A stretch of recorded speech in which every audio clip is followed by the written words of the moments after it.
First Choice Bank, we know you can't always make it before the bank closes. With our integrated teller, you can talk to a live person as late as 7 p.m. on weekdays and noon on Saturdays. It's not just an ATM, it's an ITM. First Choice Bank, your choice for banking. Mississippi's trusted weather experts. This is Mississippi Live Weather at 6.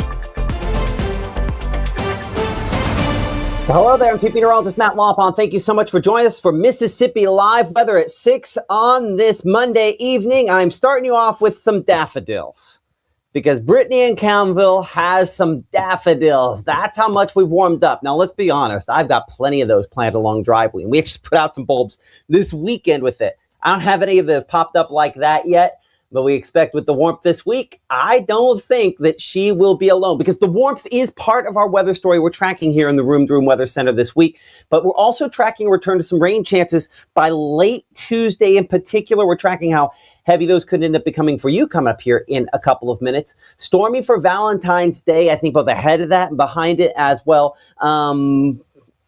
Yeah, not going to be cold, though. Warmth is the story, and we are preparing you for severe weather. And while it is still probably more likely than not that in North Mississippi, especially extreme North Mississippi, we don't see severe weather with Saturday's storm system, it remains a possibility, and this is officially Severe Weather Preparedness Week. We'll talk with our meteorologist, Gabe Maynor, about severe thunderstorms, our topic of discussion this evening here. What makes a severe thunderstorm, among other things, what we will be discussing. But none of those for tonight, as you saw a moment ago with that camera behind our headlines. There's nothing out there like that. We're 61 at 7 p.m., 55 by 10, 53 by 1 o'clock in the morning on the first 12 here, down in the low 50s by early morning on your Tuesday, which is almost where we should be for high temperatures this time of year. That tells you just how warm we are and will continue to be going forward over the next couple of days. Outside in Amory right now, again, that mix of cloud cover out there.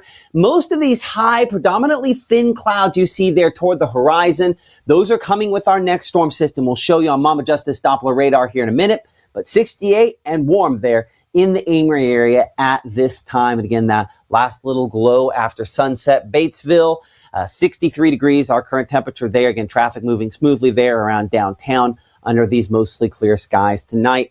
And right now, at this instant, looking in Fulton, traffic also smooth there, 66 the temperature.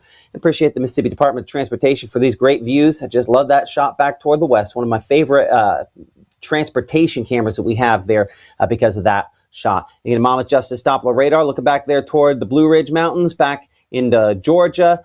That's where we see a little bit of moisture, but not much, really across the entire lower 48 until you get all the way up there closer to Canada, and our next storm system will bring the colder temperatures with it.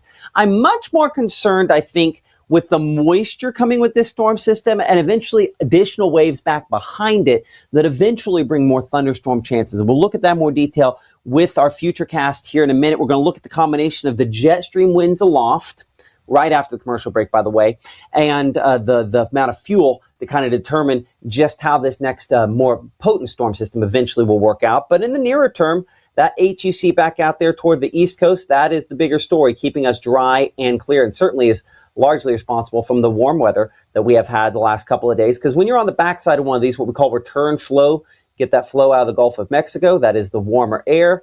And that is certainly what has dominated today and will be tomorrow as we're still ahead of our next storm system. So looking at future cast here over the course of the next really 8 to 10 hours or so, just some clouds. That's it through 10 o'clock tonight. And then as we go overnight, those clouds do thicken up a bit more. You could start to see some moisture starting to get a little closer back with that storm system back out there that we're looking at toward the Baja of California. But that is still solidly west of us, as is anything more meaningful associated with this front. But that'll be the first wave that starts bringing some of those rain chances in by tomorrow, late day and night in particular, as they eventually move into North Mississippi. So futurecast over the next 24 hours. We're going to start off around 51 tomorrow morning. We're 59 degrees by 9 a.m., 69 by noontime. I mean, come on.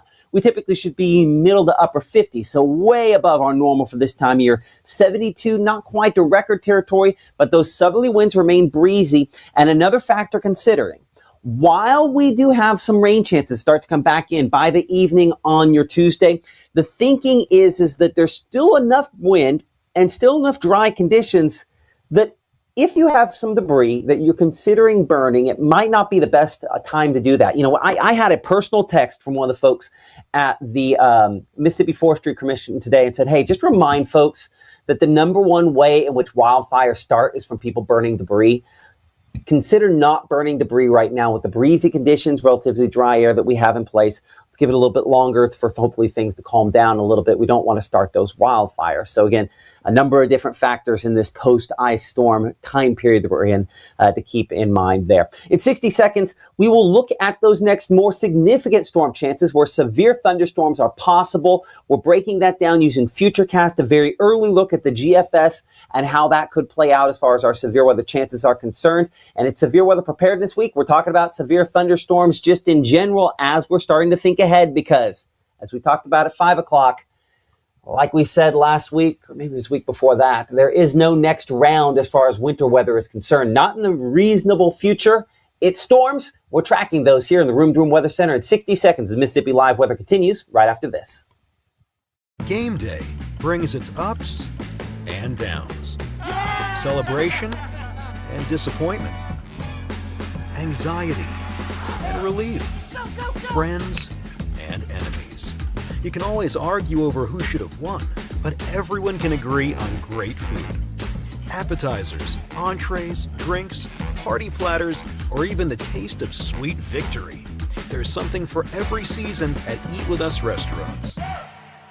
As a bankruptcy firm, Mitchell, Cunningham & Bowling realizes many people are worried about their finances. We're here to guide you through the next steps to restart your life with easy video appointments. New clients don't have to leave home to get information about becoming debt-free. Also, convenient in-office appointments are available at the low cost of $340 upfront for a Chapter 13. You can be on your way to being debt-free. Contact Mitchell, Cunningham & Bowling today or visit our website at mcdebtfree.com. We are here to help you. This portion of Mississippi Live Weather is presented by Little's Jewelers. Right now, from the Room to Room Weather Center, here's Mississippi's Chief Meteorologist, Matt Lovehon.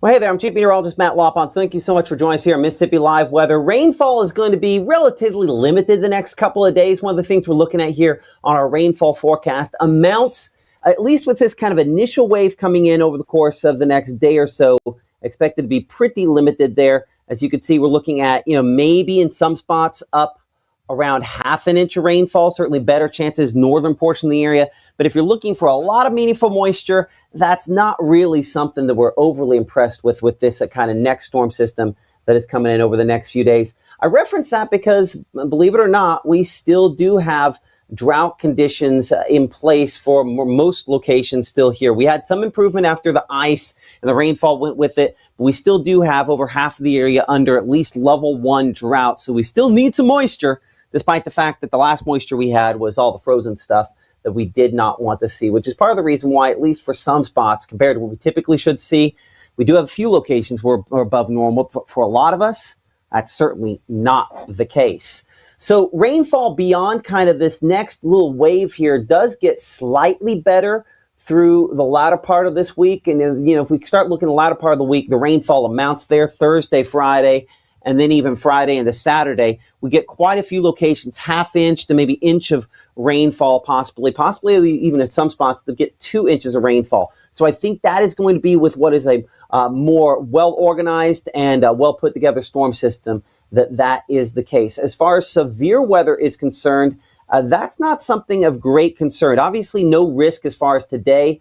And when we start talking about, the forecast over the long term, we look at these outlooks where we show severe weather risk. That's one of the places for that we look at that information there. But today, tomorrow, Wednesday, all the way through the week at this point here, no official severe weather risk. But we do think by Saturday, as confidence increases, we're probably going to see one of these. Is it level 1 risk? I think certainly South Mississippi, that remains a possibility, and possibly even into maybe central to North Mississippi as well. The way we're going to look at this is using a combination of what we show, jet stream and fuel. Let's talk about what we're looking at here. This is, in particular, looking toward this upcoming weekend and really this whole week's forecast, what we're analyzing. This storm system we have out there in the Pacific is the one that by the weekend brings us more active weather. The one here kind of running ahead of that there, that's what will bring some of the rain chances late tomorrow night. You can see it's a fairly shallow dip. You just compare the two of these, much more substantial, what we call a long wave versus a short wave system. The short wave, enough that pairs up with the front, will have some light chances of rainfall. But as we showed you a minute ago, half-inch of rain, probably on the top end of that there, maybe a few spots slightly more than that, but not many. This is the bogey that we're looking at. Very well defined in all of our projections. Still working on timing, but you'll see how it's very elongated. We show the trough kind of extending from Billings, Montana, all the way back to Los Angeles. We would call this a positively tilted trough, and that comes back to the mathematics on it. For us, we kind of like this angle here. That means it comes through relatively weak. The concern, though, is as we go toward your Thursday and eventually toward Friday, see how it becomes a little bit more north-south there for Friday and really is kind of digging up a lot in the atmosphere.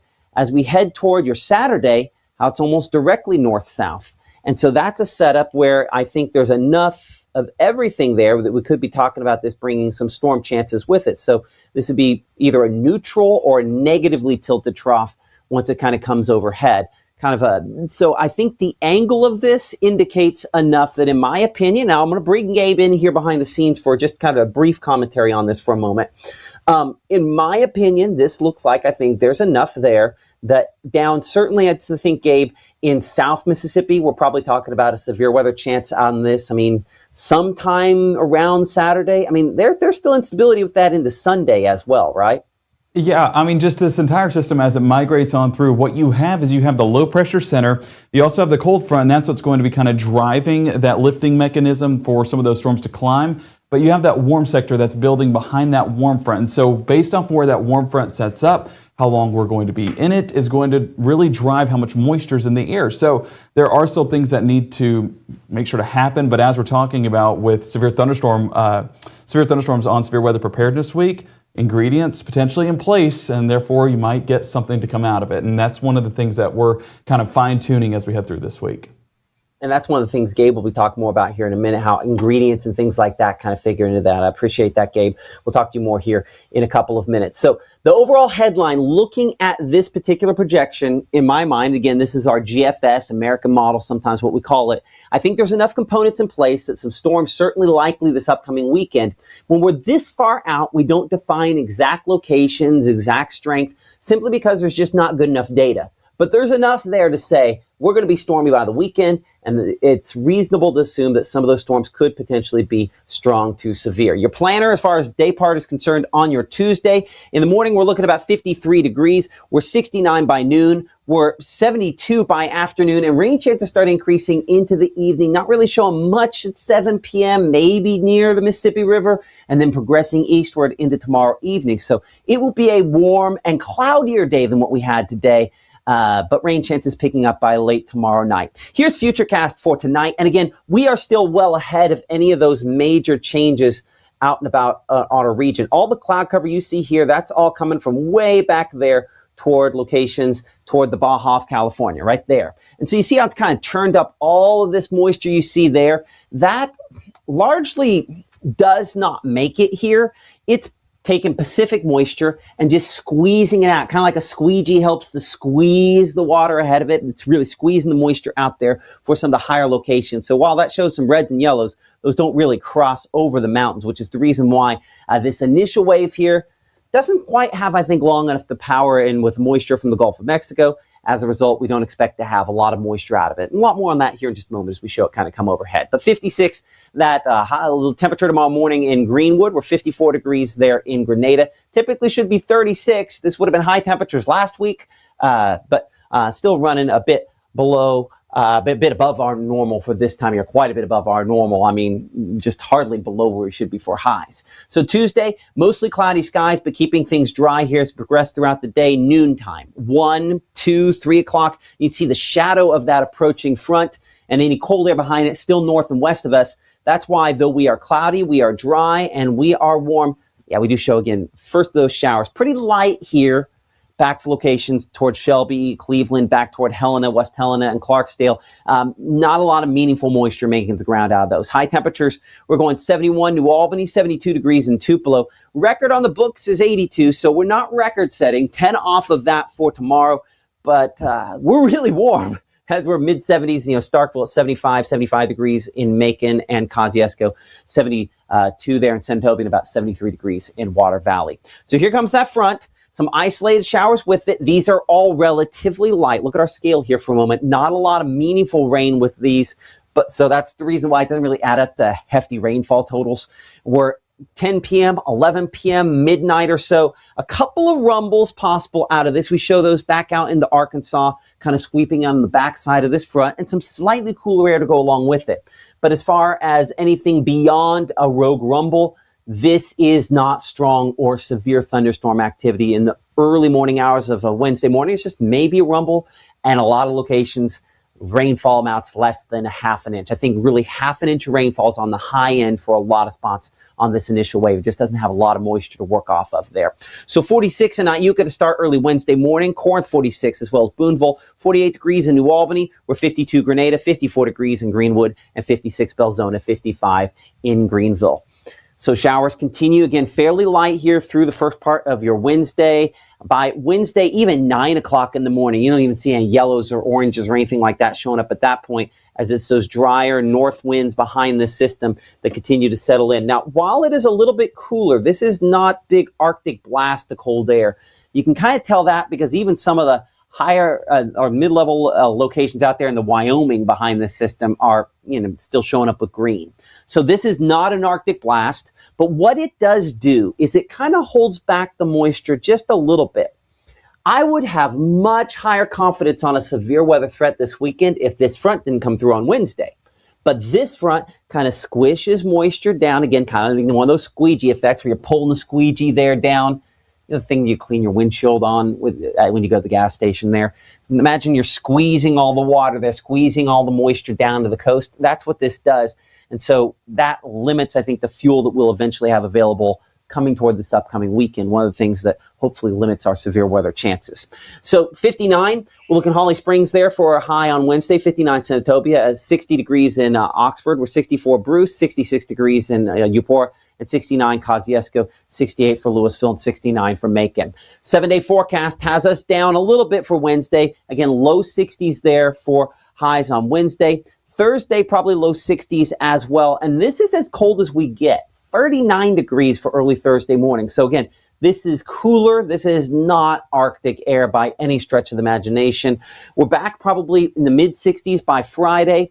Again, questions related to timing of this next storm system is the reason why I expect of anything you're looking at here, these percentages will change as we refine the timing of this. As Gabe mentioned at 5 o'clock, it has scooted back more deeply into Saturday over the last 24 hours. And depending on if it scoots back more into Sunday, that percentage could come up. But we do expect to have showers and thunderstorms both ahead of and with this storm system as it moves in.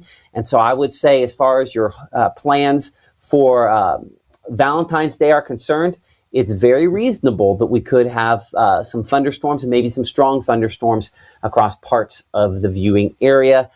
So keep that in mind. Again, something that we do expect in February, just kind of the other end of the stick. You're either getting storms or you're getting something wintry. And as we've talked about ad nauseum on this storm system, the wintry stuff is not, there's no second round. There's no chance that that's what this shifts into. This is warm enough that it's rainfall in every form or fashion. Okay, coming up in 60 seconds, we're talking to our meteorologist, Gabe Maynor, as we're in severe weather preparedness week, getting you ready for that active weather and kind of everything that goes along with that as Mississippi Live Weather continues here from the Room to Room Weather Center in 60 seconds. You're not going to get it all right. Just make sure you nail the big stuff. Mama! Like making sure your kids are in the right seat for their age and size. Get it right at nhtsa.gov/the right seat. Hear that? That's the sound of your life. But every time you drive after drinking, the music gets drowned out. Buzz driving is drunk driving. We're all just trying to keep things running for those who rely on us. That's why we don't have time to be sick with the flu. We don't have time for delays. We don't have time for spills. Next. We don't have time for setbacks. Let's be real. Getting the flu shot helps you fight the flu. Get a flu shot for yourself and those around you too.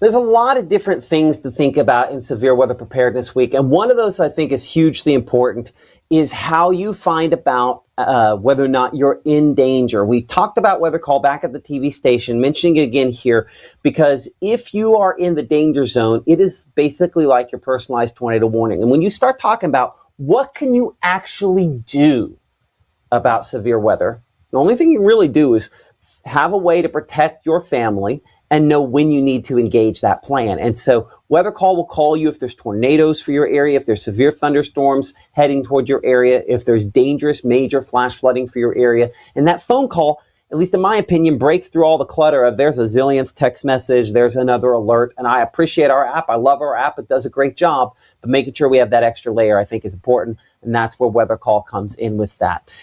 One thing you also see behind me here again is the severe risk area by Saturday. And I do want to bring in our meteorologist, Gabe Mainers. We're talking about this because there are a bunch of different things on this. You know, I think we paint the bullseye on this, on how active, how bad severe weather is and can be. But what is this? And I think one thing that remains important on this is, first off, I have never in the last, I think, probably decade mentioned any of these words. So just ignore the words. The 1 through 5 is the most important thing to know here. But Gabe, when we kind of look at this, the quantity of storms, the likelihood of seeing it, the opportunity is what this graphic that was originally designed just for weather nerds has become, mainstream, because it does a very good job of kind of explaining where is the greatest chance to see something, right? Yeah, and it's all based off of number of reports. And on our graphics, that's exactly what we have, because the green going to have a limited number of reports. And of course, whenever we get to those pinks and purples, that's where it's going to be a higher impact event, meaning more reports as a result of that system. So as you can see, marginal risk, there's some isolated severe thunderstorms, more scattered in nature whenever we reach that slight risk. But as that fuel increases, that's where you get that level 3, 4, and potentially level 5 threat as we get into that forecast. And of course, as we're talking about, into this weekend, the potential that we're talking about is really level 1, because the number of reports, we do expect that to be limited. But nonetheless, the potential is there. And that's whenever we talk about severe weather preparedness, that's really one of the things that we look at. One of the things that we look at as well is a watch versus a warning. There's a lot of confusion whenever we're talking about those two things. And oftentimes you'll see a watch get issued and folks start panicking because they think that it's happening right then. Well, as you can see, it is going to be watches around several hours for when those are issued, and warning is more 20 minutes to around an hour. We've seen the duration of that storm, kind of letting folks know in advance that that's going to be something they can expect. Coverage area is a portion of the states, whereas a warning is usually just a couple of counties within those specific warnings. And the advance notice is hours for a watch, and a warning is just a couple of minutes. Now, whenever we're talking about the risk areas and also assessing this with a watch and a warning, it kind of goes risk area, long range, watch, shorter long range, and then warning is more imminent whenever we're talking about those specific threats. It's the outlooks we show, where we have that 1 through 5, that's typically days in advance. Maybe we're talking later today, but typically days in advance where we're really concentrating on that. We're showing that and leaning hard on that. A watch means the ingredients are in place, right? So we always think about, baking cake, or I like brownies. Love brownies. Love brownies. Love brownies. I'm sorry, I just went to my brownie happy place. Anyway. You're hungry now. I'm really hungry. So brownies, if you have the ingredients available, right? And they're all sitting on the counter, you're not imminently eating brownies, right? The ingredients are there. That's a watch. The ingredients are there. They've yet to combine to become something. In the case of a warning, the warning would be the scenario where the ingredients have been combined, they have been added and put into the oven, and they are presently baking. You might not be able to eat the brownies yet, but the brownies are actively being baked, and then once they come out, you can eat them. And so it's kind of like a tornado warning. We might not actively have a tornado on the ground, but everything's indicating that one is developing, that is coming, and that we'll be able to confirm it soon. That's when the tornado warning is issued there. So it's kind of like my brownies in the oven, but I can't touch them yet. And then once the brownies have come out of the oven, same thing as once the tornado has been baked and is now occurring. So that's why we try to show the red color indicating definitely the greatest level of caution necessary, because any kind of warning, whether it's a winter storm warning versus a winter storm watch, the watch comes out before, the warning comes out when everything's been combined. So ingredients are there. We can tell that very easily with a watch, and they've been combined to produce something bad. That's when the warning comes out. And the difference with severe thunderstorms and tornadoes is tornadoes can get warned without there necessarily being a tornado being produced. Severe thunderstorm warnings usually get issued because that threat has heightened to a level that is at severe threshold. So, which I do believe. In either case, it's when we think that they're imminent, right? Yes. You know, in both cases, the National Weather Service tries to go with lead time. And so they might not be presently occurring, but we have seen before the correlation that this has produced, whether it's a tornado or damaging winds or hail or whatever, in this scenario before. Exactly. And so whenever you're assessing, you know, what do you need to do in advance? We're talking about, do I have time to plan? Should I closely monitor the weather conditions? Now, you should do that on both, of course, but that's that severe thunderstorm watch, kind of getting that plan in place. And what better week than Severe Weather Preparedness Week as we get that plan together? Nothing as of note right now, maybe some thunderstorm activity into this weekend, but right now, on Monday, we can go ahead and get that plan in place and be prepared if that watch were to be issued and potentially if those warnings followed suit. Now, the warnings is whenever we need to seek shelter or, of course, go to enacting that plan. But has severe weather been reported or indicated, that's when those warnings are issued, because again, those ingredients have come together, the brownies are out of the oven, and then we're getting to see the effects of that, and usually those strong effects with severe thunderstorms. Those requirements: wind at 58 miles an hour or greater, hail 1 inch in diameter or greater, and a tornado. At any point, if a tornado is happening, it is, of course, a severe thunderstorm warning, but at that point, it is upgraded to a tornado warning, so you get that other polygon that Matt was talking about just a moment ago. But these three things, this is the requirement, and we've seen other effects of a thunderstorm: flash flood, lightning, that can take lives and be life-threatening as a result. So it could be things outside of this that are caused by a thunderstorm, but these are the criteria that we look for whenever those warnings that we were talking about just a moment ago get issued. You did jargon. I'm going to call out jargon. What'd you say? When they're looking for what? They're looking for a polyurethane? Polygon. I hate that word. I hate that word because it's a mathematical word, but it's jargon. It's if you look at when we're doing severe weather coverage. I'm sorry, I'm using this time to work on stuff behind the scenes. That's how it's got me all wound up. I'm sorry. That's okay. But it's something we need to talk about here, because a polygon is basically a box. If you've ever looked on radar and you have that yellow box or the red box that we're talking about, hey, there's where a tornado or severe thunderstorm is, because it can have multiple, it's not just four sides, it's not a rectangle. It sometimes has four sides and sometimes it has a whole lot of others. So a shape with multiple sides to it is a polygon.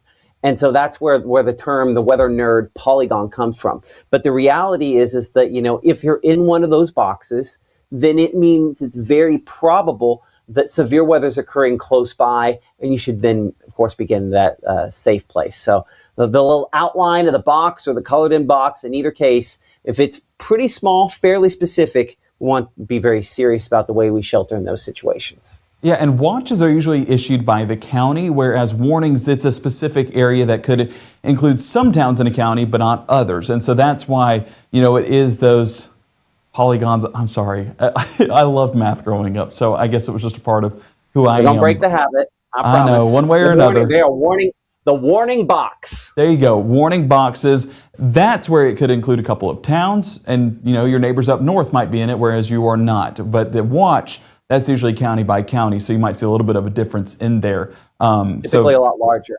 Watches cover a more substantial area. But as we look at specific effects, we just tracked the wind speeds with 58 miles an hour or greater. We also said tornado, but hail 1 inch in diameter usually becomes confusing. And one of the things we do during severe weather is ask you guys to submit your hail photos. And Matt, feel free to interject right here because we do have a sponsor that partners with us whenever it comes to hailstones. But whenever those hailstones happen, we like asking you to put up a coin or something that's common knowledge to everybody in the area to know the size of that hailstone. So if you look right here, 1/4 of an inch. I'll be honest, I know it's around there, but I don't exactly know how big 1/4 of an inch is. But if you tell me a pea, I know exactly the size of a pea. And same thing with dime, nickel, quarter, ping pong ball, golf ball, tennis ball, and yes, in some cases, we're talking baseball to softball sized hail. So that's where we use that common knowledge in order to talk about the sizes, and then you're able to forward that information to us, forward that information to the National Weather Service, and issue warnings from there. Because if you look, 1/4 and above, that's where it becomes that severe thunderstorm whenever it's just hail. I got to call you. You mentioned the word baseball, and we're going to have baseball forecast, SEC baseball forecast tonight at 10, right? We are working behind the scenes to get that together, but we're grateful to partner with the folks at Carl Hogan once again heading into the spring season, and Carl Hogan is going to be allowing us to show that forecast, and we'll get that up because first games are this weekend.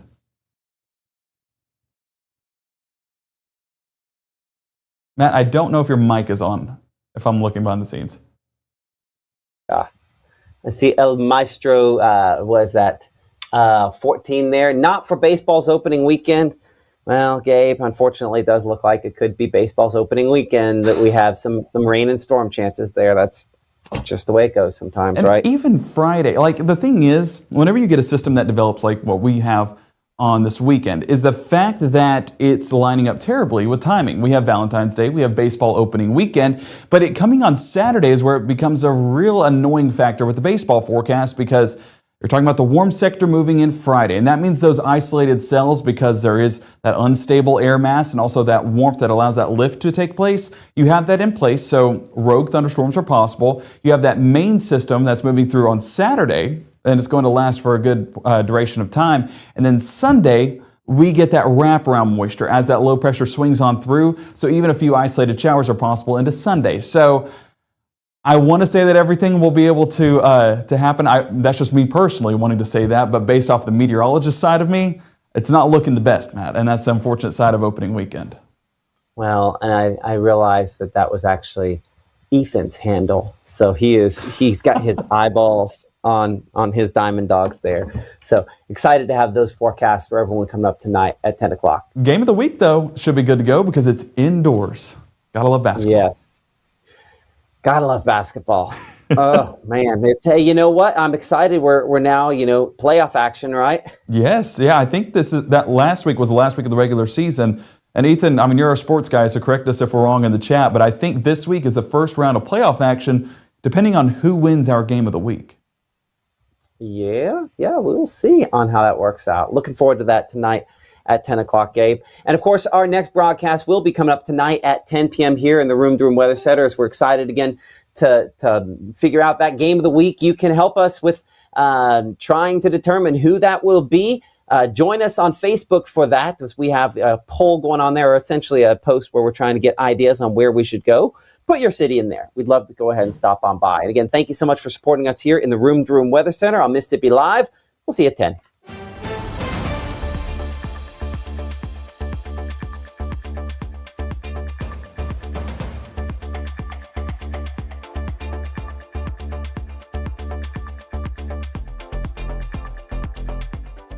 March 24th, 2023 was a normal Friday. We knew the weather was not good, but we needed to take shelter, and we didn't have shelter. My husband and almost 2-year-old daughter, Ethan and Riley, they did lose their lives in the storm. We're still recovering from it. We'll always be recovering from it. Matt Laupon cares about the community. He's not just there to collect a paycheck. I feel like Matt Laupon has proven himself trustworthy